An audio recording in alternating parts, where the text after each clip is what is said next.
Please excuse me for a bit. I'm under the weather. I have influenza, type A, as long as severe dehydration. There's an influenza outbreak here in New York City, and I'm victim to it, seems. So I'll be indisposed for the next couple of days. So bear with me if I cough a little bit or I'm seeming really lethargic. I went to the hospital yesterday, but neither here nor there. This video is going to be short, and I always say this, and it's always 20 minutes long. Uh, but there's a lot there is something to talk about here. It's something very concerning, and it also involves 9/11 and Richard Gage. He's back. This guy doesn't go away, and for humorous reasons, no less. Jesus Christ. Anyway, to show you the serious nature of the investigation into Jeffrey Epstein, the Trump administration has released files to key people within the right wing community. And when I say right wing, I'm talking about Christian evangelicals and TikTok and YouTube influencers, not actual journalists or investigators into crime, but uh, entertainers. And this is the way of the government saying "fuck you" to the people. You're stupid enough to believe that they're going to hand over probably one of the biggest spy rings and the most nefarious operations in human history regarding a global sex trafficking ring that involves the Israeli government.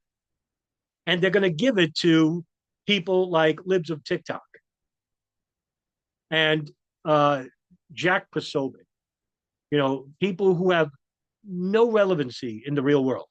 Hardly anyone knows who these people are. Within their own circles, they're popular. But even the conservatives showed concern. So, there's an NPR article that says, what to know about the Epstein files release from redactions to rickrolling. Yes, I want to talk about this. When I say this is their way of saying, fuck you, you're a joke and we don't take you seriously, here it is. And there you go. Here's look at them proudly displaying the Epstein files. Meanwhile, there's nothing damning in it. Do you really think, just for 1 second, I'm talking to conservatives here, do you really think they're going to hand over a global sex trafficking investigation evidence to you? You know what this ultimately means is that they'll look the other way when it comes to the Republicans who were involved in this operation. And they were. And they'll say, look, this is a left wing conspiracy in order to get you more divided. This ain't a bipartisan investigation. Look at these group. Look at this group. Here's it's funny because when you get people like Chaya Rachik lives for TikTok, right? DC Drano, who the fuck is? I can't. People really fell for this. DC Drano, that's this guy, I think.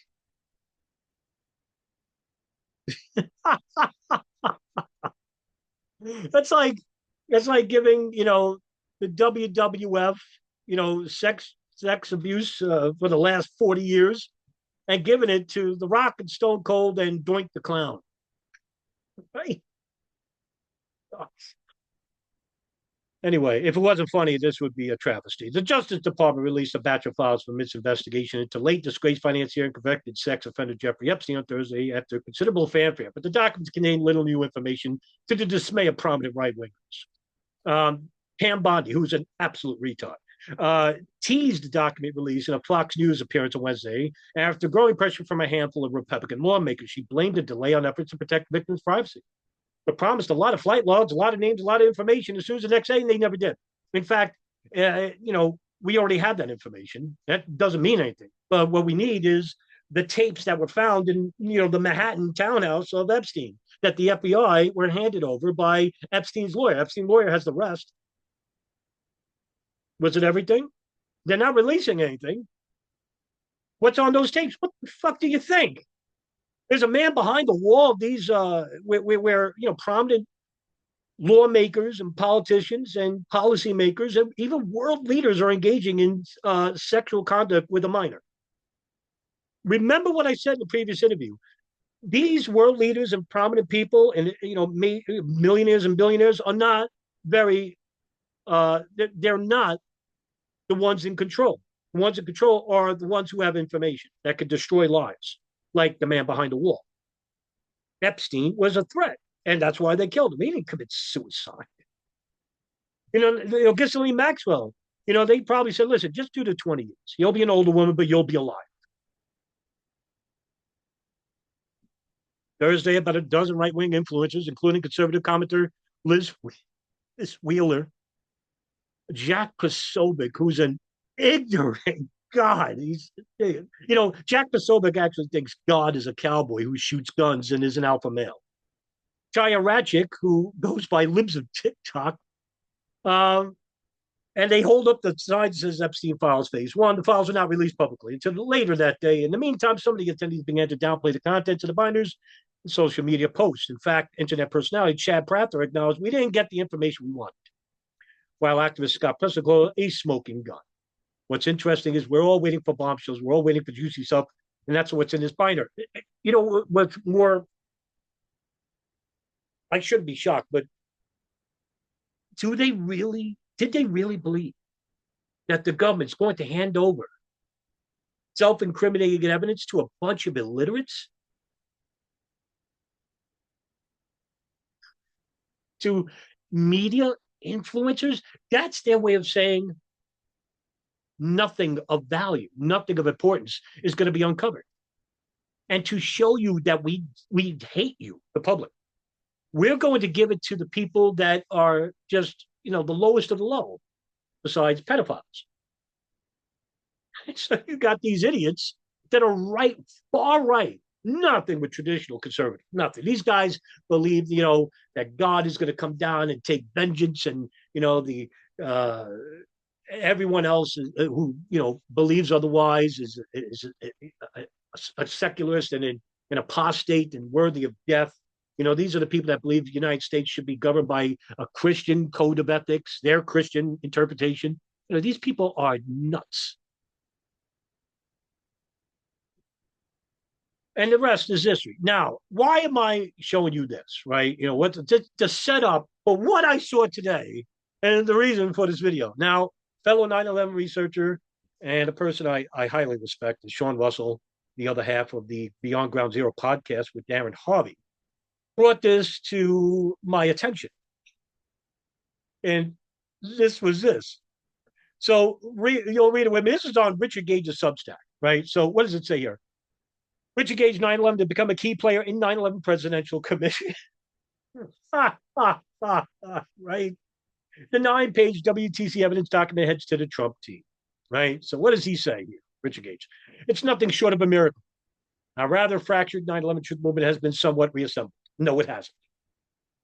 There is no more truth movement. There's a you movement. That's why you called your group Richard Gage 9/11.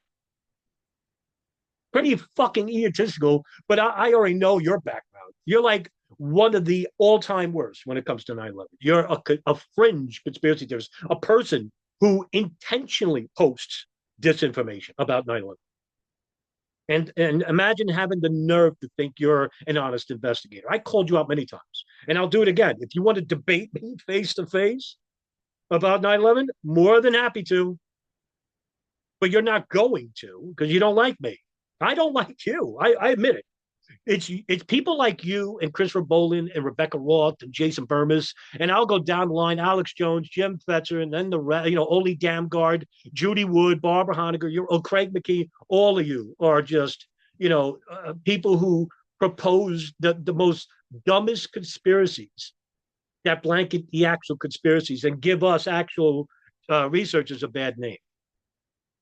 I like to think I'm an actual researcher and journalist regarding this specific event with my menial knowledge of it. But you certainly don't help in the public perception of people like us. In fact, I'm always going on the defensive. Or you're a truther, or do you believe that there were hijackers? Right? And I'm not popular. You are. And so people will basically believe what you have to say. Oh, he's an architect. You also don't have a job, and you turn down the job to grift here. You go on trips to Aruba with money. but you're nowhere near the Southern District of New York, and you never will be. Well, what does it say here?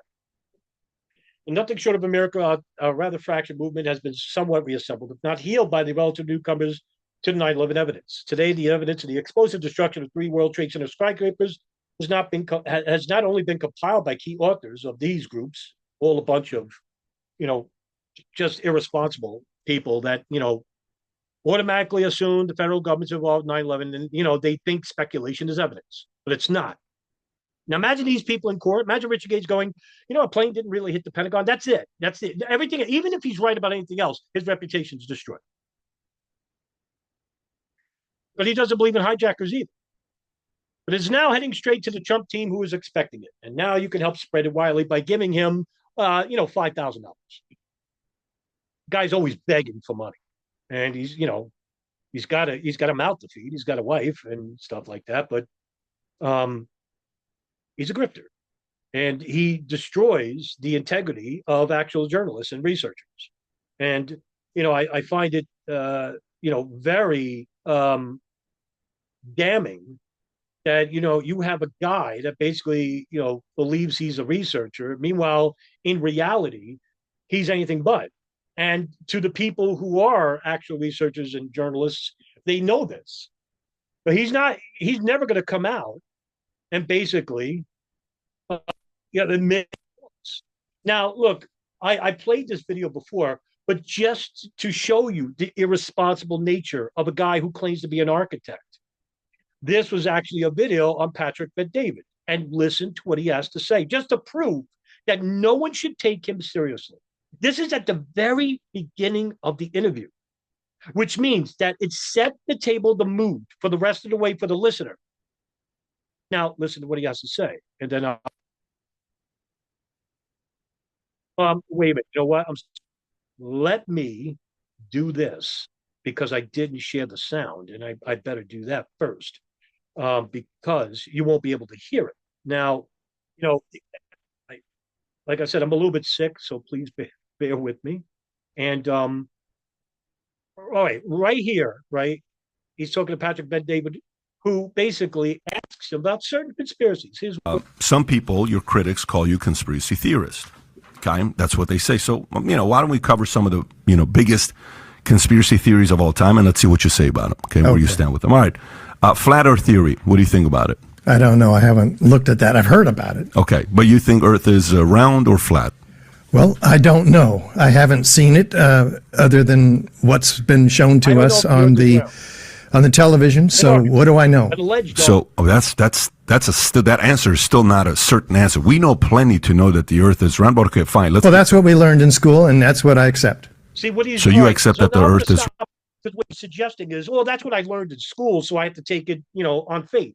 Meanwhile, as an architect, you deal with semantics. You deal with information that's proven. You can't build a building and say, I believe these nuts and bolts are going to go on the edges of the elbows, and this will hold the building up, I think.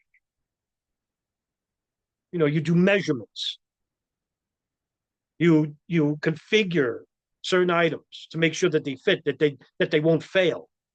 Now, for him to say this is really screaming at you like, how the hell was he an architect to begin with?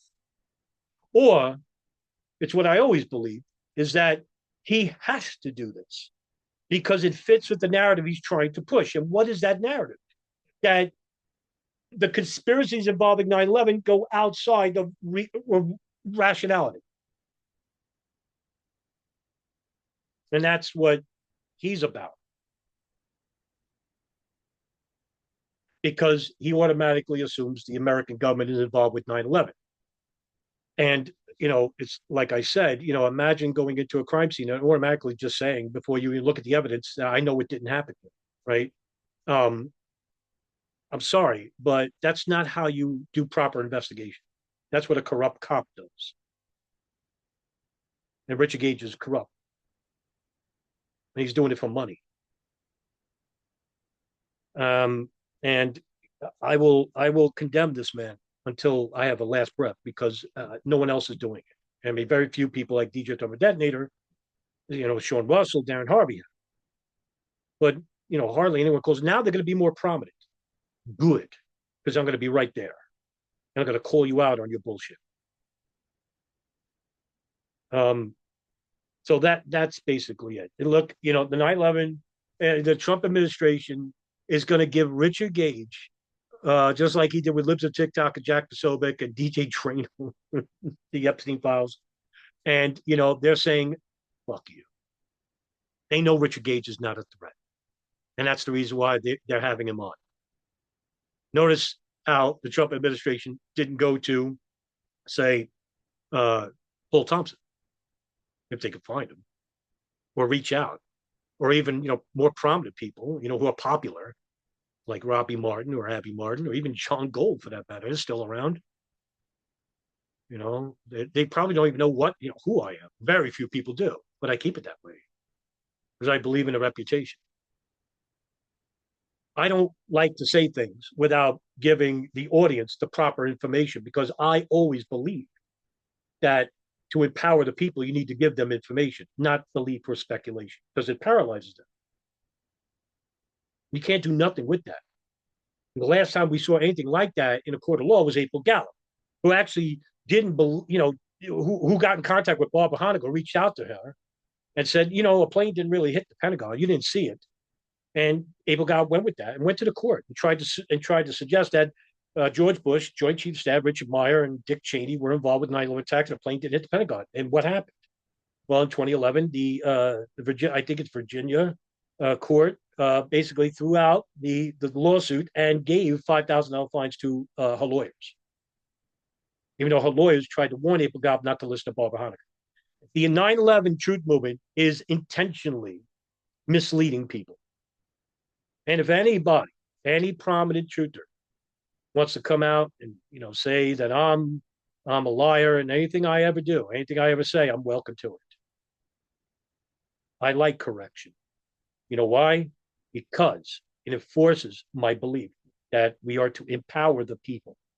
And you can't empower people with speculation. And anybody involved with the Lawyers Committee or architects and engineers or Richard Gage's 9/11 team, if you have any hesitation, get out now.